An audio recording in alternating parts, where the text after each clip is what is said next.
ভালোবেসে বিয়ে করেছি। প্রথম দিকে আমার জামাইয়ের অবস্থা ভালোই ছিল, কিন্তু অনলাইন জুয়ায় আজ আমার জামাই ফকির হয়ে গেছে। এখন আমাদের সংসারে অনেক অভাব।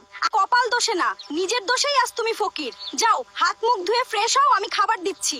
সারাদিন এভাবে বসে থাকলে চলবে না। আমি আজ লাল শাড়ি পরে নিজ হাতে সবজি রান্না করছি। মাটির চুলার আগুনের রান্নার আলাদা মজা আছে রে।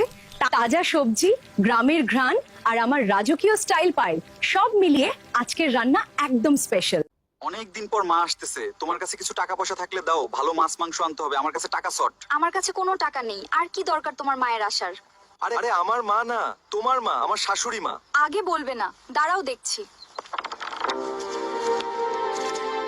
বন্ধুরা, তোমরা কি কিছু বুঝতে পারলে? যদি সত্যিই কিছু বুঝে থাকো তবে তা অবশ্যই নিচে কমেন্ট বক্সে লিখে আমাদের জানাও। ওগো, আমার মাথা খুব ব্যথা করছে, একটু চা বানিয়ে দাও। আচ্ছা, তুমি একটু বসো, আমি এখনই আসছি। তুমি আমাকে রোজ চা বানিয়ে খাওয়াও, আজ না হয় আমি তোমাকে বানিয়ে খাওয়াবো। বন্ধুরা, এটাই হলো ভালোবাসা।